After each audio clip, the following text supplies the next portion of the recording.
Hello दोस्तों, कैसे हो आप सभी लोग। आप सभी का स्वागत है मेरे यूट्यूब चैनल स्टडी फील्ड 360 पर। इससे पहले मैंने एक रोड सेफ्टी वाला वीडियो बनाया है, उसे जाके आप लोग ज़रूर देखिए। वो मैंने काफ़ी अच्छे से एक्सप्लेन किया है एक एक क्वेश्चन को। फिर ठीक है, और आप देखते हैं इसको, इस वाले चैप्टर को। ये हमारे पास में जो लेक्चर है पर्यावरण अध्ययन ईवीएस से रिलेटेड होने वाला है। प्रीवियस ईयर के क्वेश्चन लगभग 15 से 20 क्वेश्चन आप लोगों को देखने के लिए मिलेंगे जो आपके काम के। ठीक है, कुछ क्वेश्चंस आप लोगों को साइंस के मिलेंगे जिनको हम नहीं करेंगे, और लिंक आप लोगों को डिस्क्रिप्शन में सबका मिल जाएगा, एक प्लेलिस्ट का पूरी का। आप लोग उन पर क्लिक करोगे और आप डायरेक्ट प्लेलिस्ट में पहुंच जाओगे। ठीक है, तो देखते हैं हमारे पास में जो फर्स्ट है, यहाँ पे है नाइट्रोजन स्थिरांक के विपरीत नाइट्रोजन चक्र का भाग है। मतलब part of N2 cycle is that the opposite of N2। Opposite of N2 fixation, जो N2 का फिक्सेशन है, नाइट्रोजन का फिक्सेशन है, वो क्या होगा, डीनाइट्रिफिकेशन। उसका हमें नाइट्रीकरण करना है। ठीक है ना, डीनाइट्रिफिकेशन करना है हमें। फिर हमारे पास में जो क्वेश्चन नंबर 122 है, यह है एक झील में द्वितीयक पोषक सतर क्या होता है। जो द्वितीयक पोषक सतर है वो क्या होगा। ऑप्शन है कवक होगा, फिर है हमारे पास में बैंथोस होगा या फिर नितलक होगा, फिर है जंतु पलवक होगा, फिर हमारे पास है पादप पलवक हो गया। तो इसके लिए मैंने आप लोगों के लिए एक एग्जाम्पल दिखाया हुआ है, यहाँ पे देख सकते हो। फर्स्ट वाला जो फर्स्ट पोषक सतर है वो पादप पलवक है। मतलब जो फर्स्ट है वो पादप पलवक है, तो ऑप्शन नंबर 4 है वो तो गलत हो जाता है। यहाँ पे है फिर जल पिस्सू। जल पिस्सू जो हमारे पास में पादप पलवकों को खाते हैं वो हमारे पास है ये। तो ये एक प्रकार का जीव है। ठीक है, ये एक प्रकार का जंतु है, तो ये सेकंड वाला पोषण सतर हो जाता है। तो यही हमारे पास में करेक्ट हो जाता है कि जंतु पोषण सतर के सेकंड होते हैं। ठीक है, थर्ड वाला ऑप्शन करेक्ट है। यहाँ से चलते हैं फिर नेक्स्ट पे। ये दोनों क्वेश्चंस आप लोगों के किसी काम के नहीं है, आगे बढ़ जाते हैं। इसके बाद में हम ये क्वेश्चन हमारे पास में 2017 का है, तो यहाँ पे ये काफ़ी इम्पोर्टेंट भी नहीं रह जाता, लेकिन एक बार पढ़ लेते हैं। निम्न में से कौन सा राज्य गंगा कार्य योजना द्वितीय चरण में शामिल नहीं हुआ था। ऐसा कौन सा राज्य है जो गंगा द्वितीय चरण था उसमें शामिल नहीं हुआ था, वो मध्य प्रदेश था। ठीक है, ये ज़्यादा इम्पोर्टेंट नहीं है। नेक्स्ट को देख लेते हैं। यहाँ पे है कोयला, लाइमस्टोन, पेट्रोलियम, जंतु कवच सभी किससे संबंधित हैं। तो ये किससे रिलेटेड होते हैं, ये हमारे पास में कार्बन चक्र के साथ में कार्बन साइकिल है जो उससे रिलेटेड होते हैं। ठीक है, ये याद रख लेना आप लोगों को। फिर हम नेक्स्ट क्वेश्चन पे चलते हैं। क्वेश्चन नंबर 128, निम्न में से कौन सा अजैविक कारक नहीं है। मतलब जो अजैविक कारक है वो नहीं है। अजैविक किसे कहते हैं, जो हमारे पास में निर्जीव होते हैं उनको हम अजैविक कहते हैं, जो सजीव होते हैं उनको हम जैविक कारक कहते हैं। ठीक है, अब अजैविक कौन कौन से हैं वो देख लेने। सन प्रकाश होता है, जो सूर्य का प्रकाश होता है, सनलाइट हो गया, वाटर हो गया, और हमारे पास में टेम्परेचर होगा, ये अजैविक होते हैं। ठीक है, यहाँ पे हम जो मृदा होती है उसको भी लगा लेंगे, जो चट्टानें होती हैं। ठीक है, ये सब हमारे पास में अजैविक कारण होते हैं। लेकिन डिकम्पोजर हो गया, ह्यूमन हो गया, जंतु हो गए, पादप हो गए, और इसी प्रकार से कवक, बैक्टीरिया वगैरह हो गए, पेड़ पौधे हो गए, ये सारे के सारे हमारे पास जैविक होते हैं। ठीक है, ये सब चीज़ आप लोगों को रिमेंबर रखनी है, जैविक कौन से हैं और अजैविक कौन से हैं। ठीक है, नेक्स्ट क्वेश्चन पे चलते हैं। इसका ऑप्शन नंबर 3 करेक्ट है। नेक्स्ट हमारे पास हो जाता है असत्य कथन का चयन कीजिए। जो असत्य है इसके अंदर वो बताना है। यहाँ पे फर्स्ट है पारितंत्र के विभिन्न घटक यहाँ पे है अन्योन्य मिश्रित होते हैं। मतलब इंग्लिश में देख लेते हैं, various component of ecosystem are interdependent. मतलब जो कंपोनेंट होते हैं पारिस्थितिकी तंत्र के वो एक दूसरे पर डिपेंडेंट होते हैं। आप लोगों को पता ही है, जो घास होती है उसको मेंढक खाता है, टिड्डा खाता है, टिड्डे को मेंढक खाता है, मेंढक को सांप खाता है, सांप को बाज खाता है। तो ये एक दूसरे से आपस में इंटर रिलेटेड है। यदि इनमें से एक भी चीज़ को हटा दिया जाए तो वहीं पे आप लोगों की जो श्रृंखला है वो डगमगा जाएगी। जैसे आप लोग टिड्ढा को हटा देते हो तो घास को खाने वाला कोई पैदा नहीं होगा और घास हमारे पास में अधिक हो जाएगी, और जो उसके बाद में घास टिड्ढा ना मिलने के कारण मेंढक मर जाएंगे, और मेंढक मरेंगे तो सांप मरेंगे, और सांप मरेंगे तो उसके बाद बाज मरेगा। ठीक है, ये हो गया, ये भी हमारे पास में। ठीक है, तो ये हमारे पास में इंटर रिलेटेड होते हैं, सही बात है। ऊर्जा का ह्रास एक पारिस्थितिक तंत्र में पोषण स्तर की संख्या को सीमित करता है, ये भी आप लोगों को करेक्ट है कि एक स्टेज से जाते हुए दूसरे स्टेज पे जाते हैं तो 10% एनर्जी ही पहुंच पाती है, फिर तीसरे स्टेज पर जाते हैं तो इस वाले पार्ट की 10% एनर्जी बच जाती है। तो इस प्रकार से जैसे जैसे स्टेजेस बढ़ते हैं, स्टेट लेवल बढ़ते हैं, तो आप लोगों की एनर्जी कम होती जाती है, इस वजह से जो एनर्जी लेवल है वो लिमिटेड हो जाते हैं। ठीक है, फिर हमारे पास में जो थर्ड है ओजोन क्षय का कारण क्या है, CFC है, करेक्ट बात है। लेकिन यहाँ पे है मानव क्रियाकलापों द्वारा उत्पन्न कचरा सदैव जैव निम्नीकरणीय होता है। ठीक है, यहाँ पे कह रहा है ऑलवेज बायोडिग्रेडेबल। बायोडिग्रेडेबल का मतलब आप लोगों को पता होना चाहिए क्या होता है, पहले लेक्चर्स को भी आप जब से देखते आ रहे हो तो आप लोगों को अच्छे से पता होगा। ठीक है, बायोडिग्रेडेबल का अर्थ होता है हमारे पास में जो आसानी से पृथ्वी के लिए, जो मतलब हमारे पर्यावरण है उसके लिए अच्छा होता है। लेकिन हम प्लास्टिक का यूज़ करते हैं, वो बायोडिग्रेडेबल है, बेकार होती है। कांच वगैरह होते हैं, ये भी बायोडिग्रेडेबल होते हैं। तो यही हमारे पास में गलत क्वेश्चन हमारे पास में ऑप्शन। ठीक है, यहाँ पे असत्य की बात पूछी हुई थी। फिर चलते हैं नेक्स्ट क्वेश्चन पे। आई होप आप लोगों को एक्सप्लेनेशन अच्छी लग रही होगी। ठीक है, इसे आप लोग एक फैक्ट की तरह याद कीजिए। किस क्षेत्र के अंदर, निम्नलिखित में से किस क्षेत्र के अंदर जैव विविधता अधिकतम होती है, वो हमारे पास है उष्ण यह है कटिबंधीय वर्षावन। ठीक है, इसके अंदर होता है।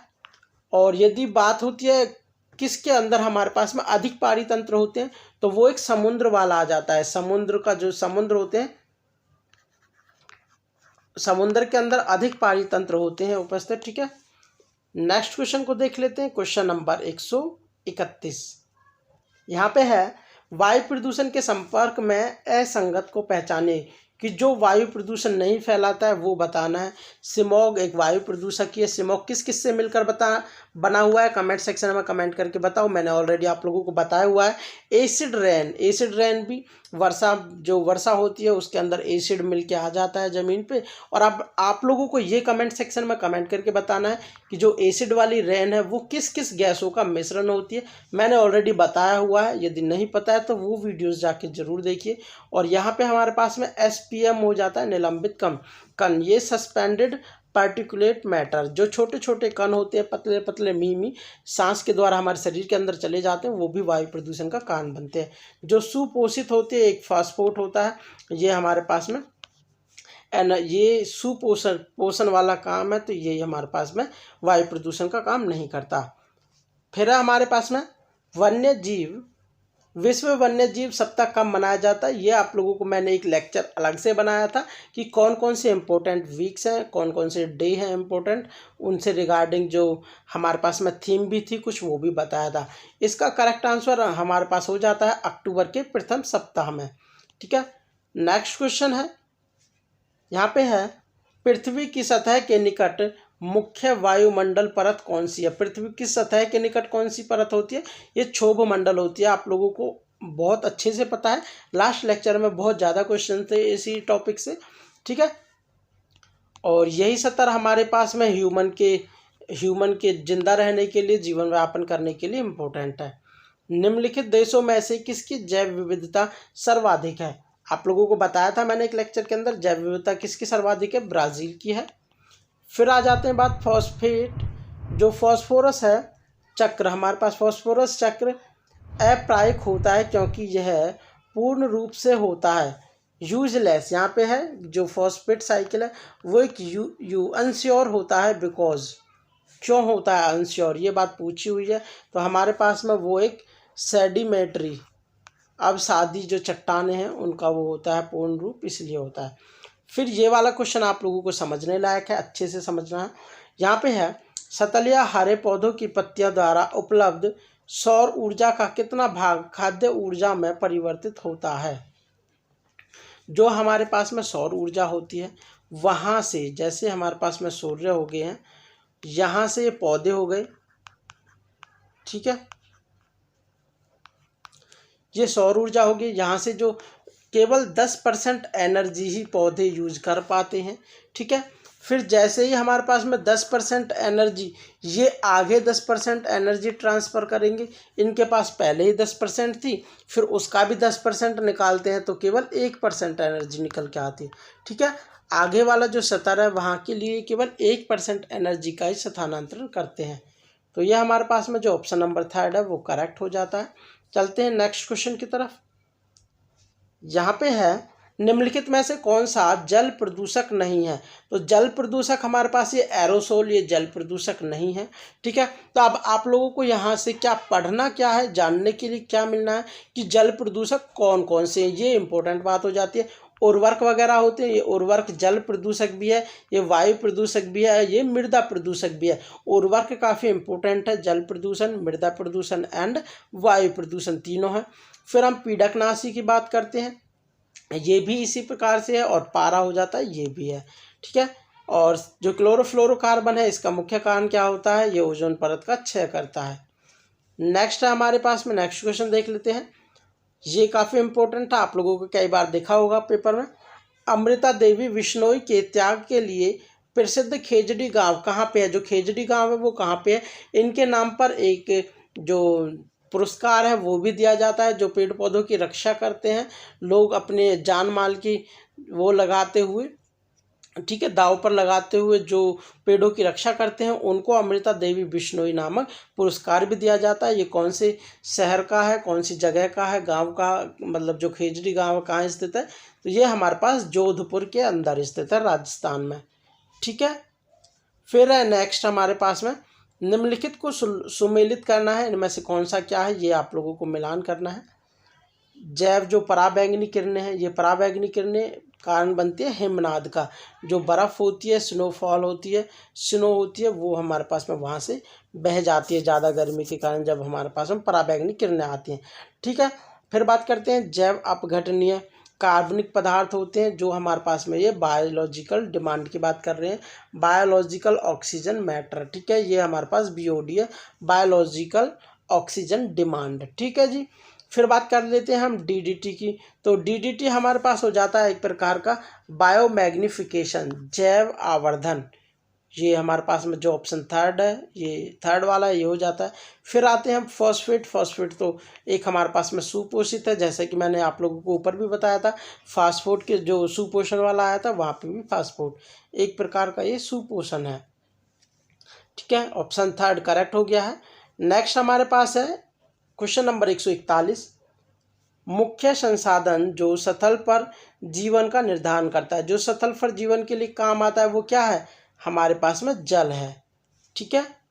नेक्स्ट देख लेते हैं, नगर नहर की स्थायी प्रणाली कुल है लोकप्रिय है। जो कुल है वो कहाँ के लिए लोकप्रिय है, वो हिमाचल प्रदेश के लिए लोकप्रिय है। ज़्यादा इंपॉर्टेंट क्वेश्चन नहीं है हमारे लिए, लेकिन एक बार आप लोगों को नज़र डाल देनी चाहिए। कुल है लोकप्रिय कहाँ के लिए, हिमाचल प्रदेश के लिए, ठीक है। यहाँ पे है, एक सतहीय पारितंत्र में निम्नलिखित में से सर्वाधिक संख्या किसकी होती है। जो एक सतहीय पारितंत्र होता है वहाँ पे सर्वाधिक संख्या जो सबसे लास्ट में होते हैं, अपघटक होते हैं हमारे पास में, यही हमारे पास में अपघटक होते हैं, जो ये सबसे ज़्यादा होते हैं, ठीक है। इनका जो हमारे पास में डायग्राम है वो उल्टा बनता है, ठीक है। यहाँ पे अपघटक की संख्या बहुत ज़्यादा होती है, मैक्सिमम होती है। जैसे कोई हमारे पास में, जैसे यहाँ पे कोई गिद्ध वगैरह या फिर मतलब कोई भी है वो मर जाता है, तो उसको अपघटक जो ये हैं काफ़ी अधिक संख्या में होते हैं, वो उन्हें खा खा के मिट्टी के ह्यूमस में मिला देते हैं, और जिसके कारण मिट्टी का निर्माण वगैरह होता है और जल वगैरह, ठीक है, ये सब चीज़ें होती हैं। फिर बात कर लेते हैं क्वेश्चन नंबर 144 की। क्वेश्चन नंबर 144 में यहाँ पे है, बायोगैस या फिर जैव गैस का मुख्य घटक क्या है, CH4 है, ठीक है। यदि ये क्वेश्चन आप लोगों को समझ नहीं आया तो एक बार और बता देता हूँ मैं। जैसे हमारे पास में यहाँ पूछा हुआ है सबसे अधिक जनसंख्या किसकी है उत्पाद में, यदि हम पेड़ पौधों को ले लेते हैं, ठीक है, और पेड़ पौधों के ऊपर जैसे ही कोई भी हमारे पास में पक्षी बैठे होते हैं, ठीक है, ये एक पेड़ के ऊपर बहुत सारे पक्षी डिपेंडेंट हो सकते हैं, ये बात ठीक है। ठीक है, अब पक्षियों को हमारे पास में गिद्ध वगैरह हैं वो खा लेते हैं। इस टाइप से हमारे पास में जो संख्या है वो बढ़ती चली जाती है, तो उत्पाद की ज़्यादा संख्या नहीं हो सकती। यहाँ पे है प्राथमिक उपभोक्ता की संख्या, और यहाँ पे प्राथमिक उपभोक्ता की संख्या अधिक बताई हुई है, लेकिन हमारे पास में जब जो उत्पाद हैं वो ज़्यादा हो जाते हैं और प्राथमिक उपभोक्ता कम हो जाते हैं, तब ये वाली संख्या गलत हो जाती है बात में। जैसे यहाँ पे हम मानव की बात कर लेते हैं, मानव एक होता है और ये हमारे पास में बहुत सारे पेड़ पौधों से चीज़ों को इकट्ठा करके खा लेते हैं। ठीक है, इस टाइप से। फिर हम नेक्स्ट क्वेश्चन पे चल देते हैं अपने। क्वेश्चन नंबर 145 है, काफ़ी इंपॉर्टेंट क्वेश्चन है। यहाँ पे है हरित गृह प्रभाव किससे संबंधित नहीं है। जो हरित गृह प्रभाव है किससे संबंधित नहीं है, यही है सुपोषण। काफ़ी कई बार आ चुका है, ये सुपोषण है। इससे पृथ्वी का औसत तापमान है जो इंक्रीज हो जाता है। ग्रीन हाउस इफेक्ट से आप लोगों के जो अर्थ है उसका टेम्परेचर इंक्रीज हो जाता है। ये बातें आप लोगों को इम्पोर्टेंट होती, ये नहीं है कि केवल आप लोगों ने आंसर पे टिक किया और आगे बढ़े। आप लोगों को समझने वाली बात ये है कि यहाँ से हमें क्या न्यू सीखने के लिए मिल रहा है। ठीक है, जो हमारे पास में ग्रीन हाउस इफेक्ट होता है, जो उससे अर्थ का टेम्परेचर इंक्रीज हो जाता है। जो हमारे पास में त्वचा का कैंसर होता है, स्किन कैंसर हो जाता है। ठीक है, फिर बात करते हैं पृथ्वी सतह से ऊष्मा की निकासी को रोकता है। जो पृथ्वी की सतह पर होते हैं वहाँ पे जो हमारे पास में CO2 होता है, सूर्य के ऊपर से किरण आती हैं और ये उन किरण को वापस नहीं जाने देता है। जो प्रकाश होता है, ऊष्मा होती है, उसको वापस नहीं जाने देता है, जिस कारण से पृथ्वी के ऊपर ही रह जाती हैं वो ऊष्मा की किरणें। और दैट मीन्स जो एनर्जी वो है अर्थ का जो टेम्परेचर है वो इंक्रीज हो जाता है, इससे ग्रीन हाउस इफेक्ट होता है। ठीक है, फिर बात कर लेते हैं नेक्स्ट 146 की। यहाँ पे है the rule of 3R to get the wastage does not include. ठीक है, 3R का मतलब बताना है। 3R का क्या मतलब था मैंने आप लोगों को ऑलरेडी बताया हुआ था। 3R का क्या मतलब होता है, रिड्यूस होता है, रीयूज होता है एंड रिसाइकिल होता है। ठीक है, रिड्यूस, रीयूज, रिसाइकिल। ठीक है, ये हमारे पास में 3R का वो है इम्पोर्टेंट चीज़ कि 3R का किस प्रकार से करना है। रिड्यूस करना है, मतलब जैसे आप लोगों को एक एग्जांपल लेके बताता हूँ। जैसे हमारे पास में पेपर होता है, ठीक है, पेपर का जितना हो सके उतना कम से कम यूज़ करना चाहिए, क्योंकि पेपर को एक पेपर बनाने के लिए जो पेपर है वो बनाने के लिए पेड़ों को काटा जाता है, और जिसकी वजह से हमारे इन्वायरमेंटल को प्रॉब्लम होती है। तो आप लोगों को क्या करना है, जितना ज़्यादा हो सके आप लोगों को पेपर यूज कम करना चाहिए। और फिर बात करते हैं रीयूज़ की। जो पेपर अच्छा पेपर होता है आप लोगों को वहाँ पे इम्पोर्टेंट वर्क करना चाहिए, लेकिन जैसे आप लोगों को रफ़ वर्क करना है तो वो आप लोगों को एक प्रकार के रफ़ कॉपी में ही करना चाहिए, साफ़ कॉपी में नहीं करना चाहिए। आप लोगों को भी इन्वायरमेंट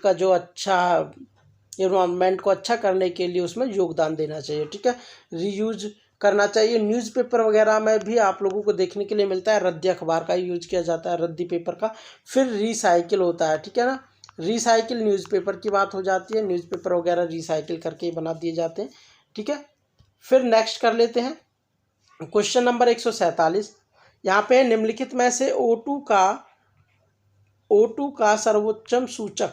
लास्ट लेक्चर में आप लोगों को बताया था मैंने, कमेंट सेक्शन में कमेंट करके जल्दी से जल्दी भर जाना चाहिए कमेंट सेक्शन वीडियो देखने से पहले पॉज करके। तो लाइकेन का जो हमारे पास एसिटो का अच्छा प्रदूषक है वो क्या होता है, वो लाइकेन होता है। ठीक है, काफ़ी इंपॉर्टेंट क्वेश्चन है, आ सकता है एग्जाम के अंदर। फिर हमारे पास में असत्य कथन को चुनना है। लाइकेन व मॉस मृदा निर्माण में सहायक होते हैं, ठीक बात है।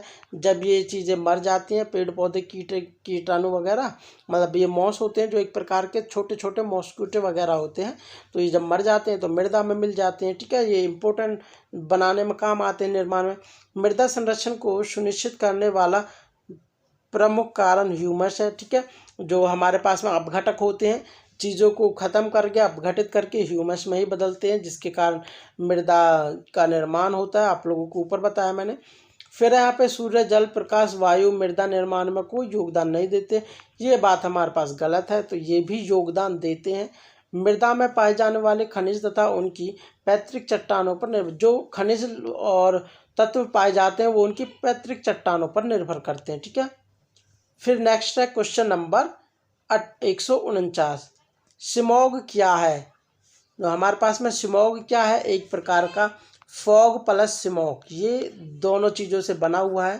ठीक है, मैंने ऊपर भी बताया था किससे बना है मिलके। लास्ट है, निम्नलिखित में से कौन सा प्राकृतिक पारितंत्र है? पारितंत्र नहीं है, प्राकृतिक पारितंत्र नहीं है वो बताना। बगीचा प्राकृतिक पारितंत्र नहीं है, इसको मानव खुद से बनाता है, क्रिएट करता है। तालाब पारितंत्र, ये वन पारितंत्र होता है प्राकृतिक। तालाब भी होता है, झील भी होते हैं, समुद्र भी होते हैं, इस टाइप से घास के मैदान होते हैं, वो भी पारितंत्र होते हैं प्राकृतिक। ठीक है, वीटलैंड हो गया है और भित्ति प्रवाह हो गया है, ये सब चीज़ें हमारे पास प्राकृतिक पारितंत्र होते हैं। और केवल बगीचा हो गया, ये प्राकृतिक पारितंत्र नहीं है। ठीक है, जो मानव के द्वारा बनाए जाते हैं, जैसा कि लास्ट लेक्चर में बताया था, मछली घर वगैरह, ये पारितंत्र हमारे पास में प्राकृतिक नहीं है। ठीक है, बस आज के लेक्चर में इतना ही। मिलते हैं नेक्स्ट लेक्चर में। यदि आप लोगों को लेक्चर पसंद आया तो कमेंट सेक्शन में कमेंट करके ज़रूर बताएं।